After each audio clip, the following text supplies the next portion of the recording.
Lock's new Egoist League led to some of the greatest development in the series for all of our star characters. From Isagi turning from a secondary striker to a lead figurehead in the attacks for Bastion München, to Bado learning compatibility and Rin understanding the truth of his ego, the NEL has so much content to cover when it relates to player growth. But for this video, I want to specifically talk about the weapons that each player displayed. Because in today's video, I'll be going through every new weapon or skill that was introduced or re-explained in the new Egoist League as it relates to the players. You can kind of think of this like a big version of my old Blue Lock Arsenal videos that I did a while back, but this video has more analysis geared towards the weapons than the weapons of the specific players. I hope that makes some sense. For this video, I won't be discussing terms that relate to a player's ego like talented learner or genius, or the environmental factors like freedom or restriction, but I will mention weapons that correlate to one of those things like Metavision or Predator Eye. I'll also be covering egocentrism because while it is technically tied to someone's ego and their flow state, I do think it's worth mentioning here. Oh yeah, and I will kind of mention flow state too. These weapons won't just be a heal lift or a basic pass. If it is a canon name or a unique attribute to the skill that others can't do or don't have, then I'm going to be covering it.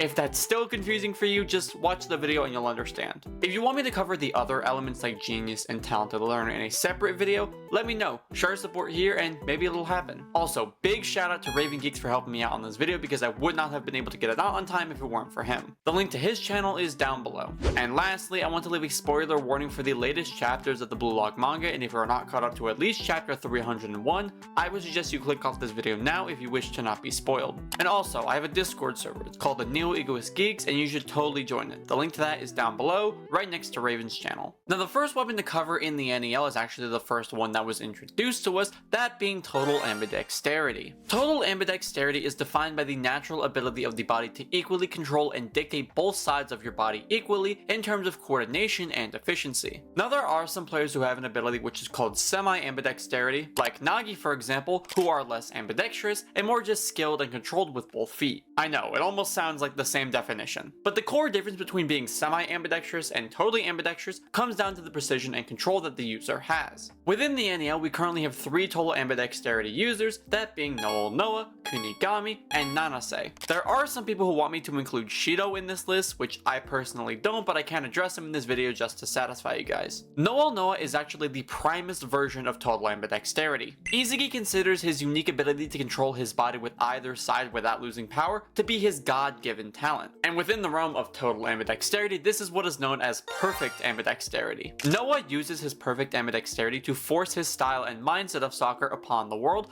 eventually leading him to earning the title of the greatest striker in the world. A player with a similar ability is Kunigami, the product of the wild card who gained total ambidexterity unnaturally. See, Kunigami, after losing to Shido, entered this program called the wild card, which he returned to us in chapter 155 for the new Egoist League. Now, we don't know too much about what the wild card is or what it consisted of. However, after some poking and prodding from Isagi in chapter 166, we learned that the wild card was actually a survival battle style of route that forced individuals into competitions to replicate Noa's physical abilities. Isagi does attempt to try and get more information out of Kunigami, but he rejects his proposal and moves on. In chapter 248 though, just prior to the match of PHG versus Bastion München, we do see Honori and Ego analyzing Kunigami's stats, noting how his physical abilities have continued to narrow themselves closer to Noa. This could imply that the wildcard's training methods go beyond just that secondary route and continue in the main story for Kunigami. We also get some confirmation and dialogue with Ego to Kunigami, where he mentions that he needs to become selfless and abandon his ego. Aside from all this though, we really don't know too much about the wildcard itself, aside from the fact that it managed to change Kunigami's personality from this lovable, dependable hero to this lone, villainous dark horse striker. But thanks to the wildcard program itself, Kunigami was able to unlock total ambidexterity, allowing him to become a near perfect replica of Noa, at least physically. In chapter 159, Isagi even states how Kunigami, with his improved physical abilities, have granted him the talent of scoring from anywhere with either foot, making him a striker with 0 weak spots. This same statement was something that he used to classify Noa. Now, like Kunigami, a character that a lot of people believe has total ambidexterity is Shido. This not only derives itself from the crazy powerful and complex shots that he's shown to make with both of his feet, but also from his Egoist Bible entry where he states that in reference to his dominant foot, both of his feet are nitro. The only reason I feel somewhat hesitant about including Shido here simply comes from the lack of clarification and exploration we have into Shido's abilities. But there is another character we can talk about who we are confident in saying has total ambidexterity, that being Nijiro Nanase. Now Nanase, unlike Kunigami or Shido, is actually the closest to Noa in reference to his total ambidexterity. This is because his total ambidexterity is completely natural. Nanase's total ambidexterity was actually a mystery to us until chapter 251, where after training with Rain, he was able to realize the truth behind his ball touch technique. After such little time training with his off foot, Nanase was able to reach a similar quality of skill to his right in less than 3 weeks.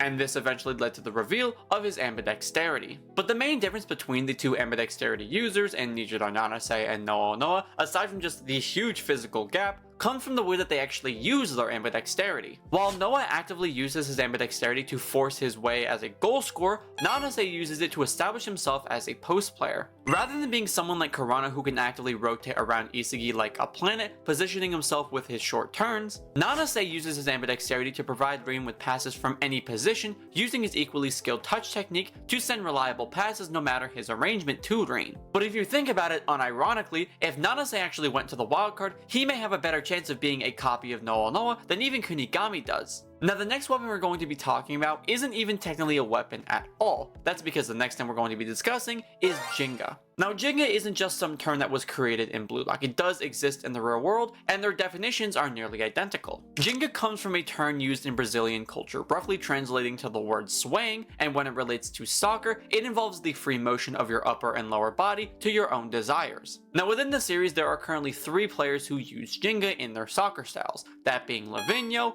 Bachara, and Otoya. For Lavinho, the master striker of FC Barça, he was inspired by the superstars of his country who defined their styles by the use of Ginga, allowing for him to copy and then develop his own originality from that. And within the NEL, Lavinho advises that the Blue Lockers who went to the Spain stratum do the exact same thing, which we see the successful product of that with Bachara and Otoya. Bachara attempted to do what Lavinho did, copying him for inspiration, and then began to infuse his monster tricks and intuitive dribbling into it to create the Ginga X monster dribbling style. According to Isagi, this allowed for Bachara to maintain a more stable dribbling posture that wastes less energy, while also allowing for his feet to almost attach themselves to the ball like glue, allowing for his adjusted axis to be offset while maintaining control. In other words, it allows for Meguru Bachara to have almost unlimited options so long as he is in possession of the ball. For Otoya, his application of the ability is less severe because it already coincides with his origins and previous style. Otoya uses Ginga for a more rapid approach to his stealth walk, allowing for him to throw off marks easier by creating a moment of instability, which leads to a bigger gap that the opponent must recover from. You could honestly compare it a little to Isagi's diagonal sidestep rush in the PXG game, how he throws off his opponent's axis to allow for an easier break. Otoya simply combines that with his existing off-the-ball movements to allow for easier positioning, and this can lead him to acting as a valuable post player or a goal scorer.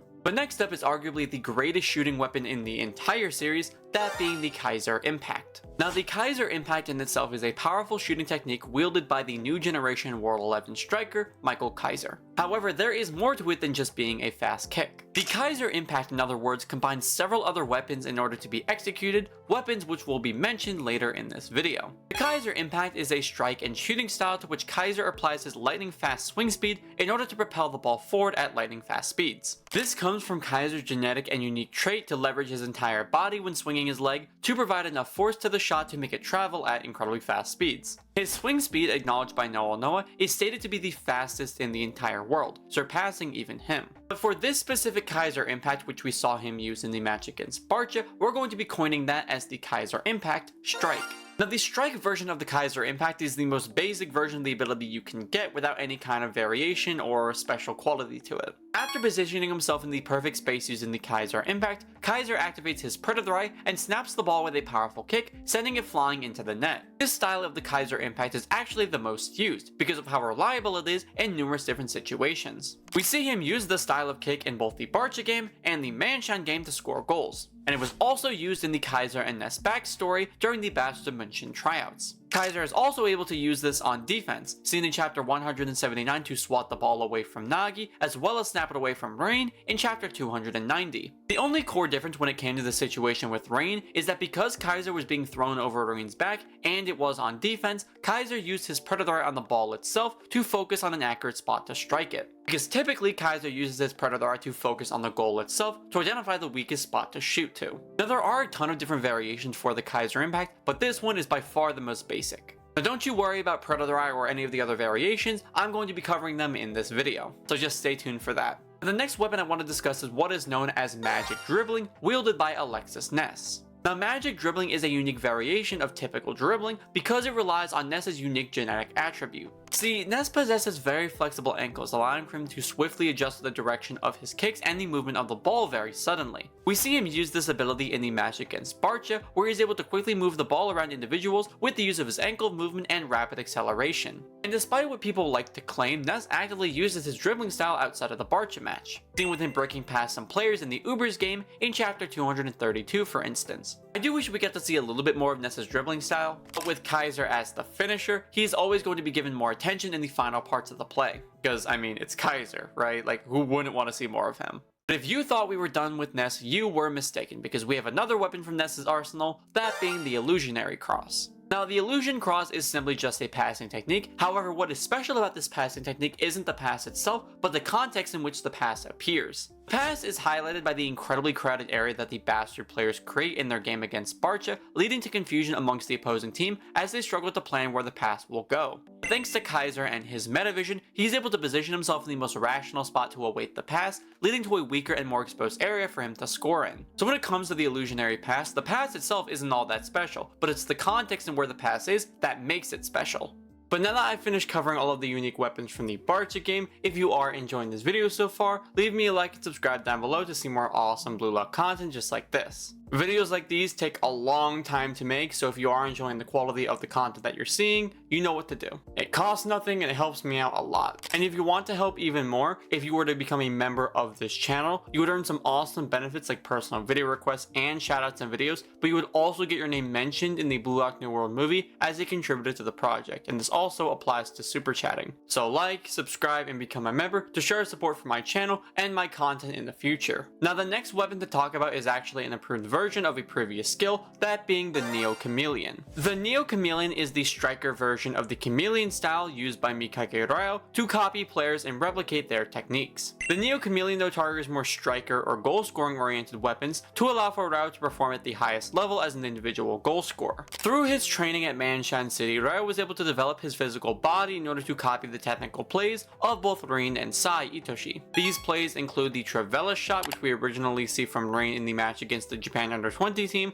but also the cross elastico nutmeg, which we first see also in that game. Ryo uses his Neo Chameleon style to go on a solo break, using his new dribbling to break past 5 players to then take a shot on the net, which would have scored if not for the GOAT in Gagamaru. Ryo does eventually use his Neo Chameleon style as a catalyst to help Nagi awaken and score in the game against Bayern München as well, awakening Metavision to allow for him to send the best final pass to Nagi. And in the game against FC Barca, after being inspired by Chris Prince, Ryo developed the improv copy technique, instantly copying a recently seen or used technique, which allowed for him to emulate a Toya and score a goal for himself. Now the Neo Chameleon is simply just a more striker oriented version of his chameleon style, this style being improved upon with his growing physical development thanks to Manshine City and Chris Prince's golden regimen. Speaking on Chris Prince, let's talk about another one of his students and my favorite character in the entire series, that being Chigiri Hyoma and the 44 Panther Snipe golden formula. The 44 Panther Snipe formula is the culmination of Chigiri's desires and perfect style, manifested through his specialized training at Manshine City. Going to England during the NEL, Chigiri desired more powerful and forceful speed, allowing him to play in a way that doesn't require passing. Through this, he was able to develop himself a golden formula to allow for effective performances to occur. Using his new style, he can send the ball forward or move it around with his speed and forceful cuts, allowing for Chigiri to constantly throw off an opponent's timing with his rapid acceleration. At around 19 meters and 44 degrees from the left of the goal, Chigiri can score goals that are incredibly consistent so long as he enters that garden. What's great about Chigiri's unique formula is that while it does allow him to be a consistent goal scorer, his new style can be applied to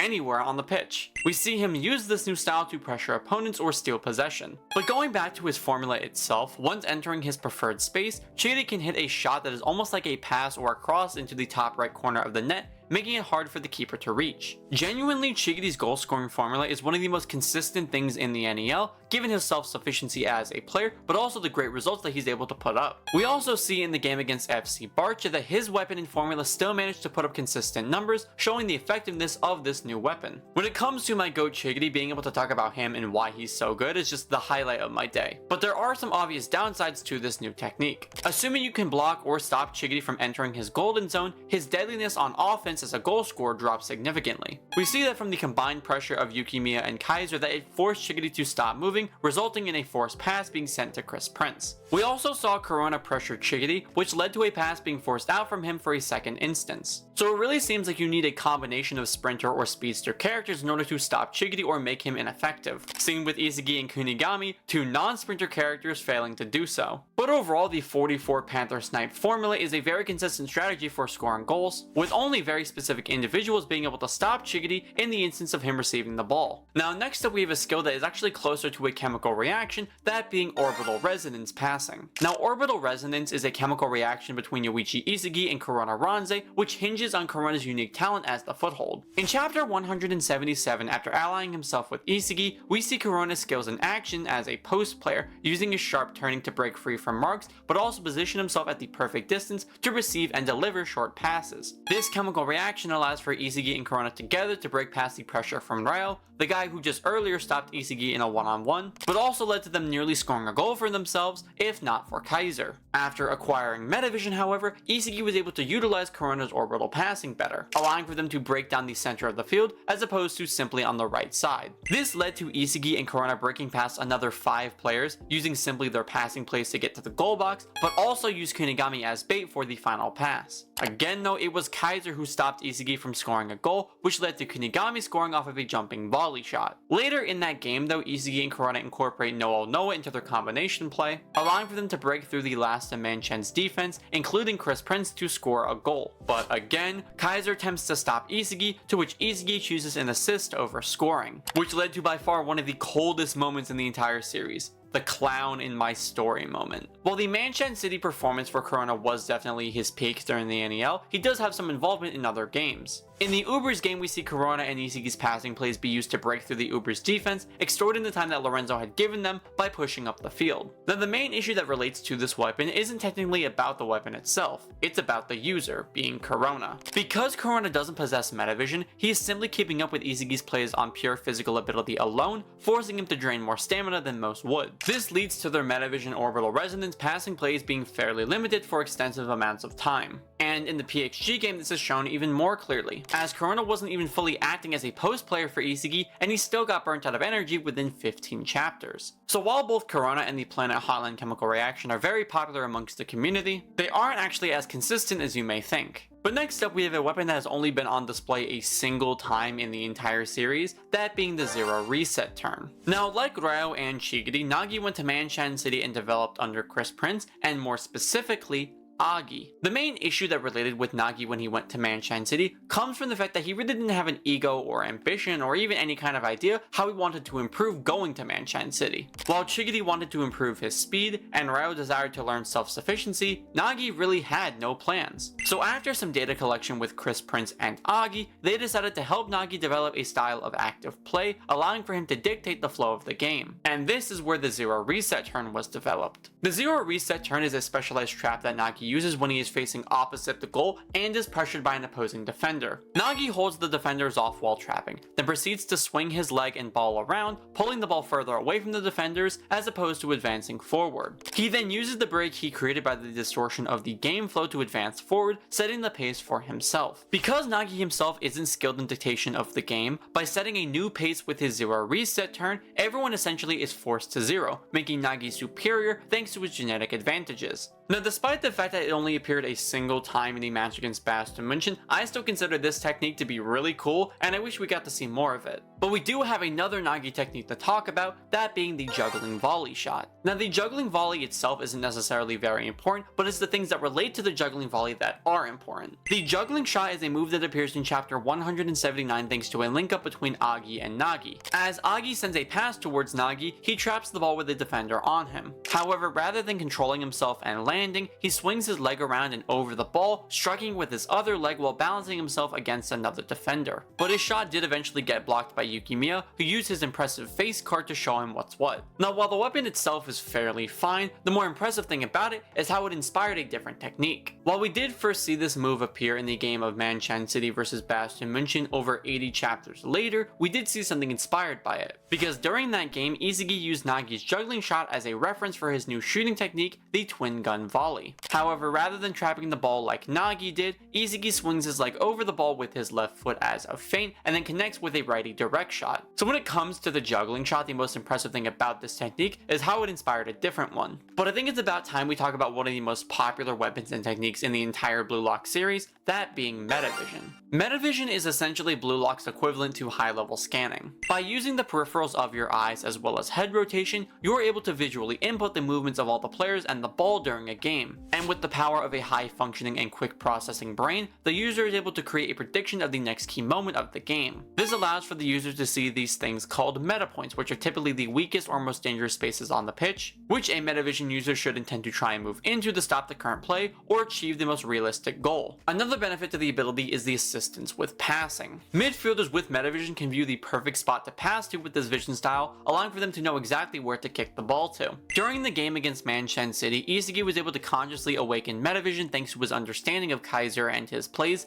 leading to the controlled manifestation of this ability. But despite this, Isagi actually used Metavision prior to the NEL, going as far back as the third selection. Thanks to advice from Hiyori about reflexive action, Isagi was able to tap into flow and subconsciously awaken Metavision, leading to him scoring a goal despite Rain and Shido's active involvement. We also saw that Aiku awaken the ability in the match against Blue Lock in the U20 game, where he awakened the ability by also tapping into flow. So despite the ability not being coined until the NEL, it was used beforehand, almost 80 chapters prior to it being officially named. But when using the ability, Isagi uses it in both an offensive and defensive capacity, using the meta points he sees on the pitch to manipulate and control the game. We see him use this ability on defense, using it to intercept the pass to Nagi in chapter 183, block Chris Prince's knuckleball in chapter 194, and steal the ball from Ryo's shot-like pass in chapter 198. But offensively, we see Isagi use Metavision to break through the Manchan defense in chapter 184, as well as link up with Noah and Corona in chapter 200,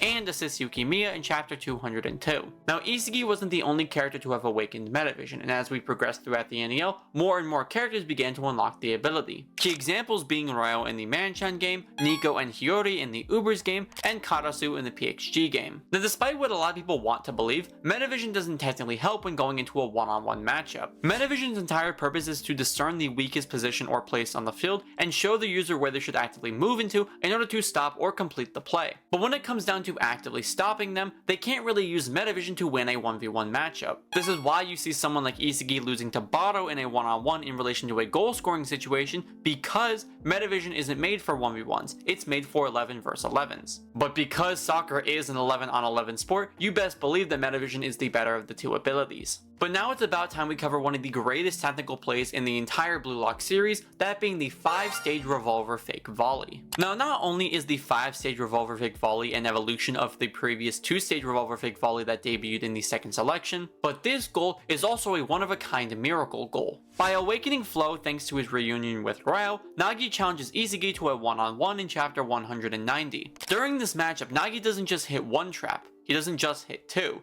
not just three, not just 4, but 5 consecutive fake volleys, sending a powerful shot with his left foot towards the goal, flying past Gakamaru, scoring the equalizer goal for Manchan City. This goal was quickly regarded in universe as the goal of the century, gaining 130 million views in less than a single week on Blue Lock TV's social media. But this goal would eventually be the downfall for Nagi and his career. With Ego's dialogue in chapter 196, he explains how Nagi's revolver volley goal is not only irreplicable, but also damaging to his ego. Because Nagi surpassed what he is currently capable of as an individual, he overestimated the depths of his talent. talent. This eventually began the downfall for Nagi throughout his career in Blue Lock, eventually locking off from the project in chapter 300. Nagi does attempt to recreate this revolver volley against Barcha, but after coming face to face with Atoya, Nagi's ego crumbles away as he sends a last pass to Ryo. While the revolver fake volley is considered to be one of the greatest goals in universe, the drawbacks of it and how it impacted Nagi really make you wonder if the goal really is all that good. But after an unprecedented goal and shooting style, we have one of total confusion, that being the unpredictable knuckleball. Now, the knuckleball technique was created by Chris Prince to essentially taunt Noah. This shot is considered to be the most random in the world, using Chris's incredible physical ability to strike the ball in a way that gives it absolutely zero spin. This causes the ball to wiggle randomly and wobble in the air, with not even Prince knowing where it will land. However, thanks to his application of Metavision and understanding of Gagamaru's positioning, Isagi was able to deflect a knuckleball, blocking it from ever entering the net. This led to Isagi's proclamation of him devouring the world's second best, and Chris Prince showing off his incredibly goofy looking face. Now, the knuckleball itself is very similar to Kunigami's back in the first selection. However, the key difference is that while Kunigami focused more on power and speed from a greater distance while eliminating the spin of the ball at the last second, Chris Prince's ball focuses more on unpredictability, which is why we see Isagi be able to catch up to it given its slower speed when traveling.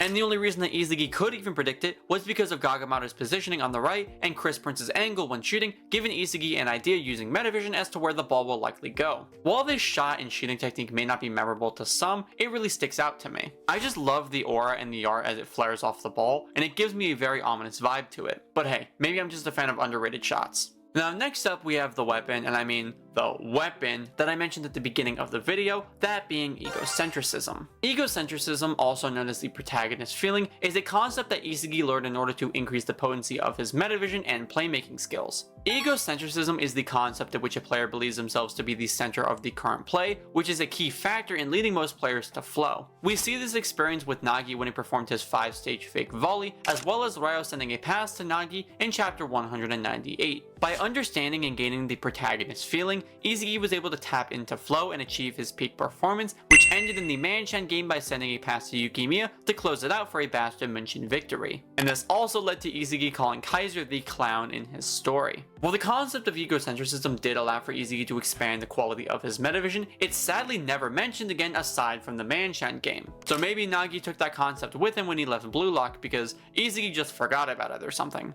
But the final weapon of the Manshan City game that was put on display is the new and improved shooting technique called the Sword Screw. Now, the Sword Screw is an evolution and alternative to Yukimiya's typical gyro shot. While the gyro shot relies on diagonal rotation to curve its way into the net, the Sword Screw functions a little differently. After receiving a pass from Isagi igniting his protagonist feeling again, Yukimiya is granted a second chance at achieving his dream. Taking inspiration from Chris Prince's knuckleball, Yukimiya provides the ball with an increased vertical rotation, causing it to drop more suddenly as it gets closer to its intended target. We see this shot even break past Ryo, who was not only using Metavision, but also foresaw Yukimiya's shot when someone like Kaiser and Isagi didn't. However, he was unable to stop the kick as its vertical spin was more drastic than normal, causing the ball to smack into the ground and ricochet past the goalkeeper into the top corner of the net. Now, whatever you want to believe is up to you, but this goal is easily in my top 5 favorite goals in the entire series. I think Yukimiya's writing within the Manshan City section of the NAL was incredible, and ending off with a goal like this is definitely something I consider to be top tier. But now that we've completed both the Manshan City game and Barcha weapons, I want to remind you guys that if you are enjoying this video, please like and subscribe, show me your support. This video took a lot of time and it would mean the world to me. And without further ado, let's transition over to Raven, who'll be explaining to you guys all the weapons from the Ubers game.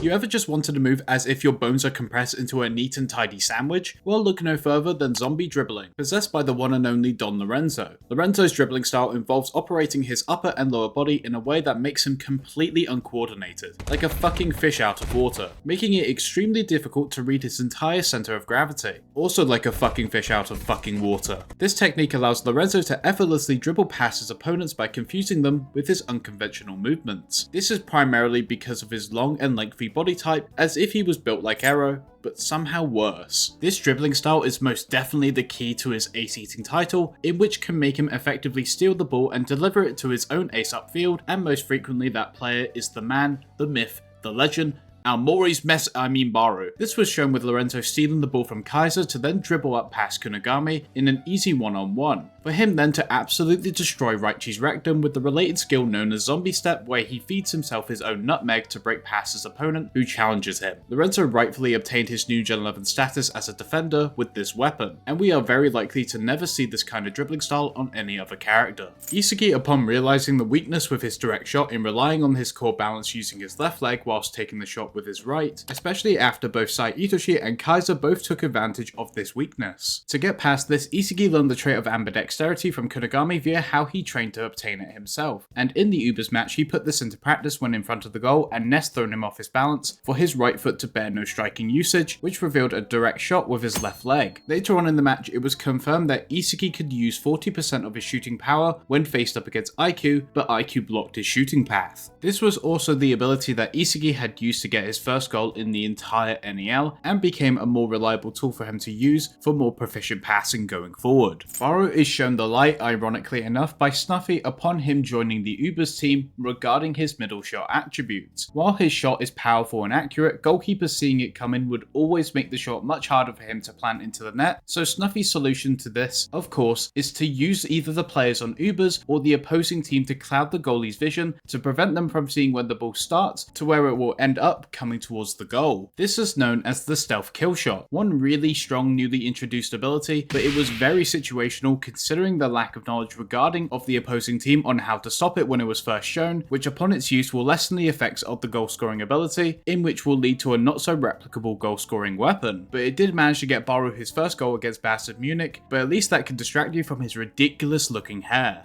This ability is what I call hyperfixation. To the fandom we most commonly see Predator's Eye as the exact opposite of Metavision, as instead of expanding the vision of the field, Burū when using this ability will narrow down to solely focus on the goalkeeper, which did lead to the ball getting stolen off of him quite a few times by Isagi, but it also was the very same ability used for him to achieve his 2 goals in that match. You may be aware that this ability is held onto by quite a few other players. Even before it was officially name dropped in the Ubers game, Kaiser was the most recent example as he used it in the Manshine game to score with his Kaiser impact. But then we also had Shido, who in the anime had his eyes turn more into a slit when scoring his first goal in the 3rd selection, and also shown in the episode Nagi manga where his pupil would change from an oval into a slit, being much more obvious than the main manga's art direction of it. Past this point we had seen other characters also obtain Predator's Eye like Yukimiya and Rin, where in that same game Kaiser also used it again when most notably earlier on had gone into this exact ability by instinct when returning to 0 in order to hyperfixate not solely on Isagi but his passing options to other people. Rin also used this in a defensive related manner, and people did get frustrated over this as they presumed that Predator's Eye was only an ability used for goal scoring opportunities, when in fact it's an ability really just focused on hyperfixating on a singular target, which can ultimately stop link up plays ending results. Kaiser also used this ability for a strike we are going to talk about right now. Tony Hawk would be proud of this one if it was on a skateboard. The Kaiser impact is one of the most impressive strikes of the series with an insanely fast leg swing, so to make that into a bicycle kick is insane. After Isagi was struggling with passing options and overall getting past the strong defensive line of Ubers, Yukimiya provided a chance to escape, but Isagi had unwillingly made a pass that would seal the certain mistake in his books. Lorenzo was marking Kaiser so hard the entire game that within the mere moment that he was no longer marking him, Kaiser intercepted Isagi's pass, and upon being flipped midair by the combined efforts of Ayu and Sendo, Kaiser's clear shot was made up, scoring a frankly unprecedented Kaiser bicycle impact. This landed a goal in which Kaiser wasn't necessarily proud of, which to me is being a bit too modest, as you got to admit, scoring this would make you feel like you could slay a god. Next up on the chopping block we had the first usage of the amazing showcase of handling by Snuffy, which was named Exquisite Ball Control. Snuffy has world-class ball keeping techniques as he positions himself to shield the ball from his opponents and uses his arms to ward off attackers from all areas. He was able to keep the ball against a double team attack from both Isagi and Noa, and his ball control notably moves too fast to read by opponents who don't possess a higher level of football awareness. This, alongside his experience as a black belt in Jiu-Jitsu, undoubtedly makes him one of the most skilled players in the world, as even the likes of Noa admits that he has no plan to deal with Snuffy aside from timing him out for his 3 minutes on the pitch. Me personally, I would be too thrown off by how big his nose is to even be able to prepare for his skills. Raichi had shown some very interesting development in this match as he showed showed significant capabilities of limiting the options of the best overall player in the world and master of Ubers, Mark Snuffy. Chapter 224 shows us the extent of Raichi's marking skills with the stalking horse defense, keeping a 2-meter radius from Snuffy in order to not only provide him chances at stealing the ball from Snuffy, which he wouldn't be capable of getting anyway, but also the main points of this defensive style was being able to limit both Snuffy's passing options and strategy options. Isagi was the originator of this idea to Raichi, so he will be able to have an easier time processing of eliminating what route Snuffy will choose to approach with, which overall made a long distance defensive coordination, making both Snuffy and Raichi collaborate closely for the first time in the series and allowed Isagi to intercept the pass made to Lorenzo in the end. Unfortunately, there wasn't any other level of effectiveness of Raichi doing this past this point, as Noa took the mantle of marking Snuffy down and failed like a bitch, so according to my power scaling head, Raichi is a better defender than Noa confirmed. Let's go gambling! During the Ubers vs Bastard Munich match, Burū is blocked by both Kaiser and Isagi, making the shot course hard to score from, but Burū uses his Predator's Eye to focus on shooting his own shot when Kaiser and Isagi align in front of him for a double nutmeg. It was a total gamble shot since Snuffy was right in front of the shot course and could have easily stopped it for Burū defying his strategies, but Snuffy protected the ball with his exquisite football technique, preventing Noa from blocking it himself, leading to Burū scoring his second goal in the match. Next up in Kaiser's ever-growing striking arsenal is the Kaiser Impact Lightning Strike, which is just the Kaiser Impact without the volley pass. He utilised it after sidestepping an Uber player whilst continuing to dribble, and paired up with his Predator's Eye, he uses this more as a surprise attack with the same leg swing speed, which did get blocked by Lorenzo's face, so I guess it wasn't all too surprising. Hiyori, after requests denied and convincing, finally subs onto the pitch as one of the only individuals who was capable of keeping up with Isagi's vision. Hiyori, through his cool-headed vision and expert ball control, maintains composure even when multiple defenders are pressing him all at once. And this aspect is shown in the game while still being capable of either dribbling past them with a swift and efficient movement, all the while still being able to deliver key passes to his teammates. This is what's known as his slippery dribbling style. He showed this on multiple occasions when slipping past the likes of Sendo, Nico, Lorenzo, and some fodder Ubers players, all the while maintaining Metavision to make this a much more feasible task. Not to mention, it was this dribbling combined with his key passing that ultimately led to the Reflex X Reflex moment with Isagi to get him a goal, a scenario in which was shown in the previous arc with Sai and Shido during their free kick segment. The last thing shown after the events of the Ubers game is the bounce shot or bounce volley, which is a shooting skill Rin utilised to score his final goal against Manshine City, where the ball is sent at a high trajectory towards the goal, where it bounces off the ground before entering into the net, to make the height immeasurable and unpredictable to someone who isn't some sort of nerd. Rin also wanted to use this against Munich to score, however he sought out another way to score after an amalgamation of his brother was telling him how he was too lukewarm, which is some next level brother issues. Thank you again to Raven for helping me out on this video. If he didn't come in clutch here, then this video would not be out on time, so again, thank you so much, bro. I'd appreciate it if you guys all went and checked him out. The link to his channel is again down below. Now, the first weapon revealed in the PhD game is actually a weapon that we didn't get to see, that being the Kaiser Impact Point. The Kaiser Impact Point is a weapon that we did not get to see debut itself in the PhD game, simply because Rin stopped the shot from taking flight in chapter 250. However, based on the actions that Kaiser did, we can kind of speculate as to how the Kaiser Impact Point would have worked. During the event leading up to the kick, Kaiser is rushing towards both Nanase and Karasu, closing the distance between the players. Kaiser then seems to bait Nanase to block the left, while lunging and extending the ball towards the right. He then appears to jump towards the right while activating Predator Eye and aiming towards the top corner of the net, taking a shot while jumping horizontally. And this is where Rin came in to block the shot. Now, based on the movements of Point, we can assume that it's similar to Flash in the sense of rapid motion towards the right. However, it does appear that Kaiser does this in the instance of an opponent already making a press, as opposed to awaiting a press. As we see that with Nico, he's not actively pressing Kaiser when he does the Kaiser Impact Flash. However, for Nanase, he is already prepping to pressure Kaiser, which gives us this new variation. It seems that the Point may just be a more rapid or improvised version of the Kaiser Impact Flash, just in a situation where a defender presses him versus when they don't. But overall, that's really all we know about this kind of kick. The next technique to talk about is one that debuted itself right after the previous one, that being the occlusion break. Now, the occlusion break is a dribbling technique that Rin uses to,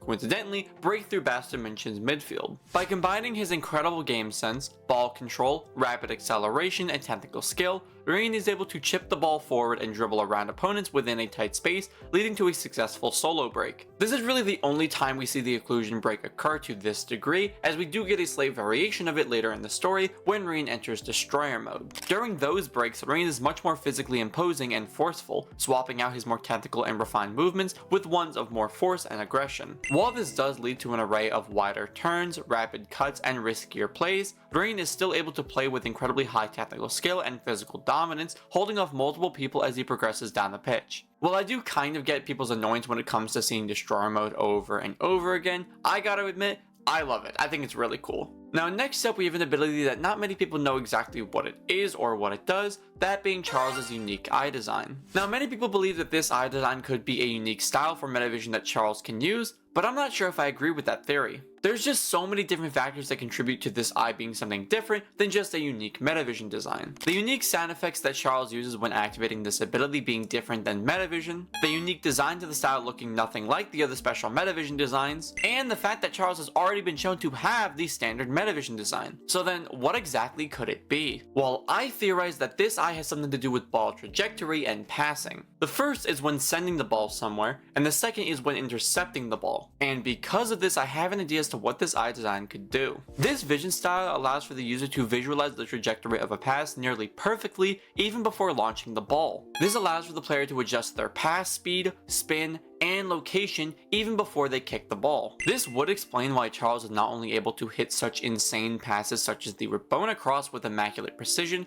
but also shoot through spots that would normally be impossible to shoot through, an example being when he shot through Kaiser and Ness's legs. This speculation is supported by Ness's dialogue, where he admits that they eliminated the passing route by 99%. This implies that Charles was able to see the 1% passing route that allowed for him to kick the ball through their legs. But we also see him use his ability when intercepting a shot or a pass. We see him use this ability when he blocks Yukimiya's gyro shot and when he intercepted the pass from Corona to Isagi. This vision style could explain why Charles was able to make such a sudden interception, as he could view the trajectory of the pass to make a quick and rapid block before it could reach Isagi. It's because he could see the ball's trajectory and was able to make that kind of interception. You can agree to disagree with me on this theory, but I think it makes a lot of sense. It's funny how we just spoke on Charles because we're going to be talking about him again, because the next skill to mention is called Contrarian Passing. See, Contrarian Passing is very much like the illusion cross. It's not the pass itself that's special, but the context in which the pass is used. Contrarian Passing is the style of passing that Charles uses throughout his entire performance in the NEL. Using his game IQ, Metavision, and passing vision, Charles can dictate the most rational and logical place to pass to,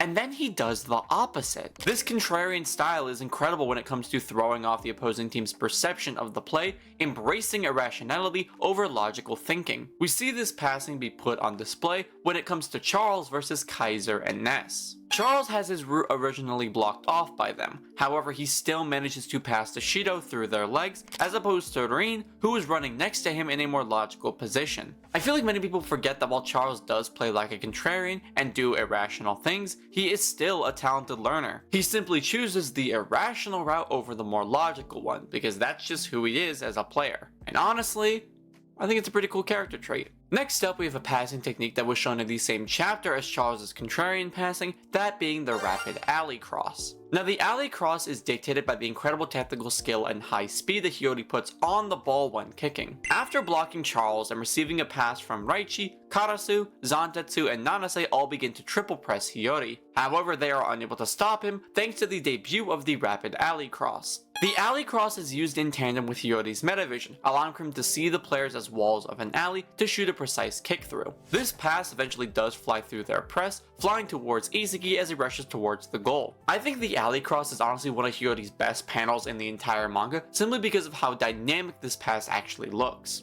I just think it's really cool. But next up, we have a popular weapon that I mentioned a little bit ago, that being the twin gun volley. The twin gun volley is a world-class shooting technique that was developed by Yoichi Isagi during the PXG game. After drawing out the peak performances of both Hiyori and Kunigami, Isagi approaches the net as Kaiser and Rin appear to stop him. With Kaiser attempting to snatch the ball after a trap for a lefty shot, and Rin moving in to block a righty shot, Isagi is forced into a position where he must create a new weapon on the fly, and this led to the development of the twin gun volley, using Nagi's juggling shot as inspiration for this new technique. By being able to use his left and right foot as bait, he can fake the ball out and strike it with his other foot, causing a delayed reaction by the goalkeeper and a more consistent goal scoring formula. Now, despite also being a world-class skill, it is not as invincible as the Kaiser Impact, for instance. The twin gun volley can fake out a defender and keeper, but assuming another defender presses after some delay, it's fairly easy to shut down. This is shown with Karasu, who used Metavision to do so in chapter 286. So while the technique in itself is very awesome and is a very high skilled weapon, it's not invincible when faced with a tactical defensive press.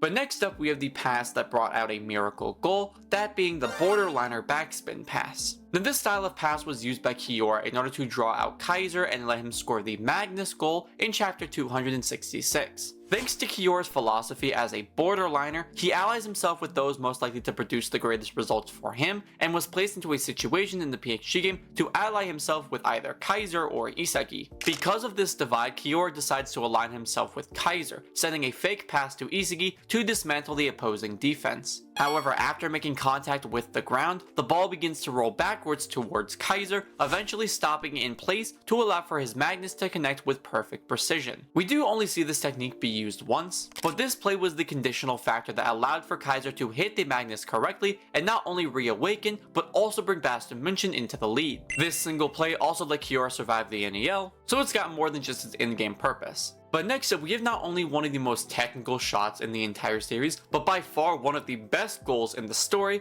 that being the Kaiser Impact Magnus. Now, despite Magnus being one of the newer versions of the Kaiser Impact, we do in fact know a lot about it. The Magnus is a Kaiser Impact variation that intends to put the power and speed of the traditional Kaiser Impact onto a curved banana shot. This skill was developed as Kaiser's way to create a shot that would plunge Isagi into despair in terms of their rivalry, however it seemed to have the opposite effect during its actual execution. Now, the Magnus Impact is able to curve thanks to something called the Magnus effect. This real scientific phenomenon describes the impact of air resistance on the ball during flight after it is kicked. Kaiser intended to extort the Magnus effect into giving his incredibly fast and powerful shot a ridiculous spin, allowing for his shooting options to drastically increase. However, because the Magnus is an incredibly powerful weapon, it does have some conditions that need to be met in order for it to be this incredibly powerful technique. The first being that Kaiser cannot focus on the goal and must focus 100% of his attention on the ball while using Predator Eye. This is because of the specific nature of the Magnus effect, to which Kaiser must strike the ball in a very specific location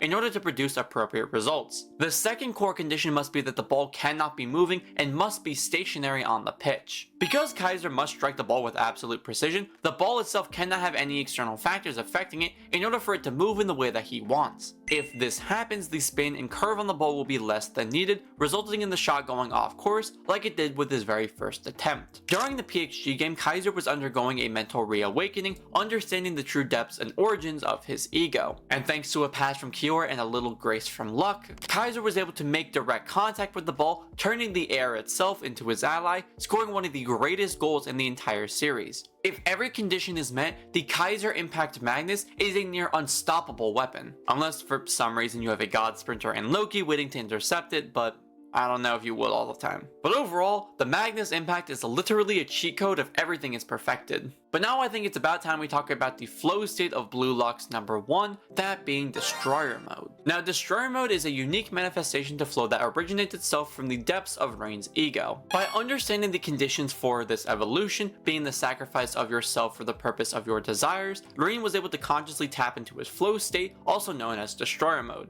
Visually, Destroyer Mode is usually highlighted by Rain's eyes adjusting to a vortex-like pattern, with his aura changing from the typical water to this destructive-like mass. Now, this state of mind is different from other flow states, which is what makes it his true flow state. And I know what you're thinking, but no, the true is not just for show. By discarding outside stimuli, a player is able to embody their true ego and desires to a play in a way that feels perfect for them. For Rain, by discarding his emotions and feelings of admiration towards Sai, he's able to enter his true flow state, changing his puppet master and manipulator style into a more aggressive and physical one, based on the extortion of his opponent's weapons. While Rain can enter his flow state at will, the main factor for Rain in particular is pressure, created by an equally skilled player. This was the ticker for him entering it in the U20 game, as well as in the match against Bayern München. As for what Rain's flow state does at its core, it allows for him to draw out the strength of his opponent, allowing for him to crush them in either a battle of physical skills or technical prowess, both being areas that Rain is highly skilled in. We see him do this to easily break through the U20 defense, bringing out and shutting down their greatest abilities with no difficulty. Even Aiku, who was in flow and using Metavision, had a 0% chance against Rain in that state of mind. Only when Shido appeared did the chances even out for Aiku, bringing it to a 50-50 gamble of skill. This even worked against the best player on the pitch in Sai, leading Rain to baiting out the cross Elastico Nutmeg just to shut it down. It's a trance purely centered around irrationality and destruction, something that not even the highest skilled Metavision users like Isagi and Kaiser are able to predict and stop. This led to Isagi and Kaiser needing to ally themselves together in order to stop Rain, as his performance within Destroyer mode was drastically more intense and difficult to play against. But since we're talking about Destroyer mode, we should mention the skill that Rain uses while in Destroyer mode, that being the Destroyer Cross Elastico. The Destroyer Cross Elastico is essentially Rain's variation of the Cross Elastico Nutmeg, wielded by his brother Sai Itoshi. While Sai uses his counter dribbling and beautifully destructive playstyle to execute the Cross Elastico Nutmeg with finesse and grace, Rain uses force and power to draw people out, using the Cross Elastico in a more violent and rushed manner, which leads to the opposing player falling to the ground. The only key difference between the two abilities is the force and power provided to the technique, but at its core it's the same ability.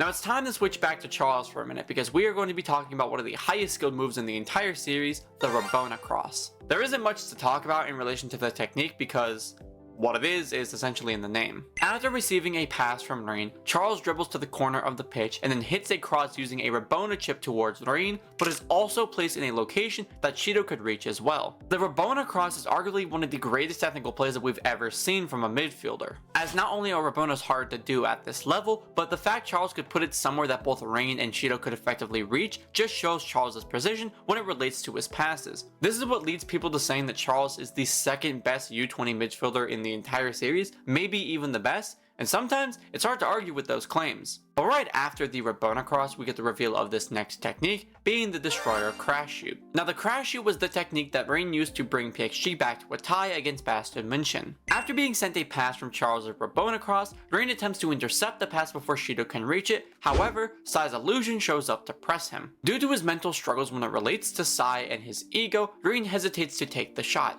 That is, until Isagi shows up. After Isagi shows up and challenges Rain, he was able to re-enter and reignite his Destroyer mode, leading to Rain making a jumping volley while colliding with Isagi. Despite being tackled while shooting, this play was one of immense skill, which even caught Gagamaru off guard as he was unable to move. This goal was also the catalyst for Rain's awakening, as Isagi's involvement was the trigger to begin Rain's evolution as a player. But this goal led to several issues of Rain attempting to pursue that pleasure again, leading to him colliding with both Isagi and Kaiser on numerous different occasions with the purpose of feeding his ego. While Crash Shoot may not be one of my favorite goals in the series, I can't deny that it is one of Rain's best. But it's time we talk about another master in one of his techniques, so let's talk about Loki and his Godspeed God Warp. Now the God Warp is simply a more advanced version of the Godspeed technique that we saw in the World 5 game. During that game, Loki uses his speed to accelerate past each player, making use of his large strides to make rapid cuts as he pushed down the pitch. However, in the PXG game, Loki adjusts his positioning and angle of his sprinting with every stride, almost causing a warping of his running path with every step that he takes. We see Loki use this technique in chapter 277 to steal the ball away from Isagi and break through the midfield to send a pass to Rain. This is really the only specific instance of this technique occurring, since he usually relied on his speed to steal the ball and then delivered long passes to Rain to play how he wanted. I haven't really mentioned it much, but I'm honestly really happy that we got to see more of Loki in the NEL. I loved his performance with this technique in the World 5 game, so seeing more of him is always a treat. But the next skill to talk about is one that I've coined for a very long time. Let's talk about Omnivision.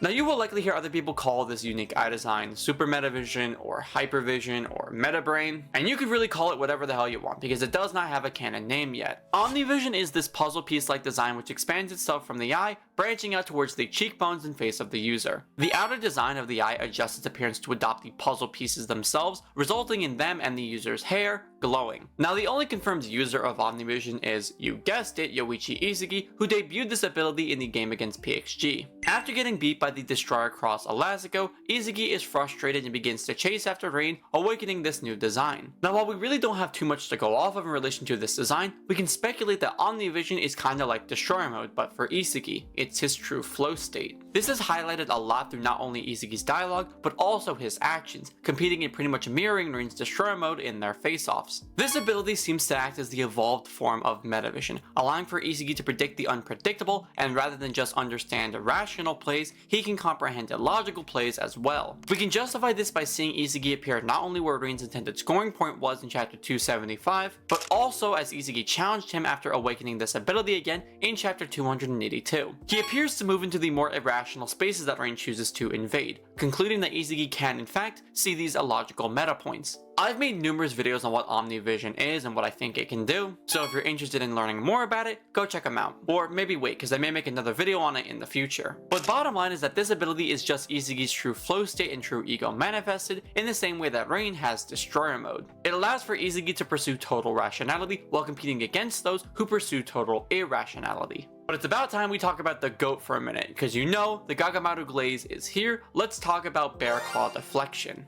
Now, despite the cool name and the fact that Gagamaru uses it, Bear Claw Deflection is simply just another save. In chapter 283, Isagi and Kaiser team up to stop Rain from scoring by Isagi baiting Rain to shoot at a location that Kaiser could come in to intercept. However, Kaiser fails to make total contact with the ball as it begins to fly towards the net. As the ball is about to cross over the line and be considered a goal, Gagamaru flies in and uses the Bear Claw Deflection to swat the ball away and out of bounds, saving Bass Dimension so that way they can fight another day. So now that you've seen and gotten the context for this skill, we can all admit Bear Claw Deflection in itself isn't special, but it's Gagamaru who is special. Because the Bear Claw Deflection is simply just him swatting the ball away. But you thought the Gagamaru Glaze was going to stop it? No, he is my king, and everyone should love Gagamaru. If you don't, I'm coming for you. But it's about time we talk about the GOAT for a minute, because you know the Gagamaru Glaze is here. Let's talk about Bear Claw Deflection. Now, despite the cool name and the fact that Gagamaru uses it, Bear Claw Deflection is simply just another save. In chapter 283, Isagi and Kaiser team up to stop Rain from scoring by Isagi baiting Rain to shoot at a location that Kaiser could come in to intercept. However, Kaiser fails to make total contact with the ball as it begins to fly towards the net. As the ball is about to cross over the line and be considered a goal, Gagamaru flies in and uses the Bear Claw Deflection to swat the ball away and out of bounds, saving Bass Dimension so that way they can fight another day. So now that you've seen and gotten the context for this skill, we can all admit Bear Claw Deflection in itself isn't special, but it's Gagamaru who is special.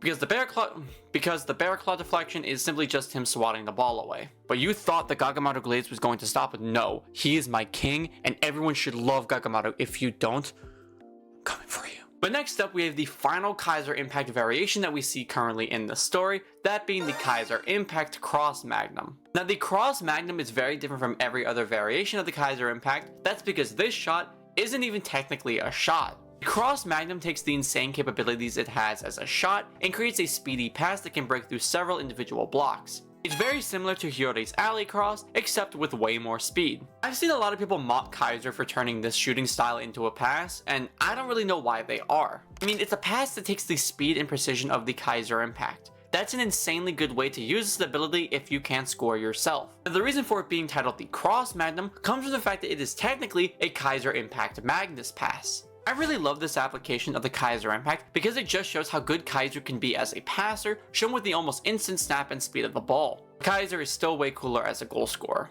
But the final weapon in the NEL, and the skill that led Bass Dimension to victory over PXG, is the Magic Top Spinner. As the PXG game neared its end and the relationship between Kaiser and Isagi evolved, Ness was left behind, struggling with his previous mentality. But after returning to his zero state and being blessed by luck, Ness was given a chance to prove himself to Kaiser and the world. When looking at all of Ness's passes to Kaiser, they are done in the way to make it easier for Kaiser to make contact with the ball and therefore use the Kaiser Impact. However, with the Magic Top Spinner, as you can probably guess, he sends the pass with Top Spin, which is unsuitable for the Kaiser Impact, as a declaration to Kaiser about his impending evolution. But Kaiser doesn't react to the past, as he believes that Ness is someone incapable of any kind of evolution. The one who does move, however, is BLUELOCK's own Yoichi Isagi. After using Kaiser and Shido as a wall to escape from rain, Isagi makes contact with the ball, leading to a goal being scored for Bastion München, leading not just to their victory in the game, but their overall success in the Neo-Egoist League. And with that, those were all of the confirmed unique weapons shown within the Neo-Egoist League. Now this video took a lot of time and a lot of effort, so I hope you guys did enjoy it. I really couldn't have gotten this video out on time if it wasn't for Raven, so again, thank you so much, bro. Guys, go check him out. The link to his channel is down below. And if I do happen to forget a weapon that was revealed in the PXG game, I apologize, but I do think I covered them all. But aside from that, I hope you guys did enjoy this video and will continue to enjoy it in the future. I also want to say thank you so much to all of my members of the channel who help support me and my content. And if you want to earn some awesome benefits like they do, and even get your name mentioned in the Blue Lock New World movie, become a member yourself and help support me moving forward. You can also super chat for the same benefits. And just a final reminder to join my Discord server if you're ever interested in getting any more involved with our amazing community. As for the question of the video though, what is your favorite weapon which debuted itself in the Neo-Egoist League? Leave me your thoughts down below in the comment section. And like always, thank you all for watching, like and subscribe to see more awesome Blue Lock content just like this.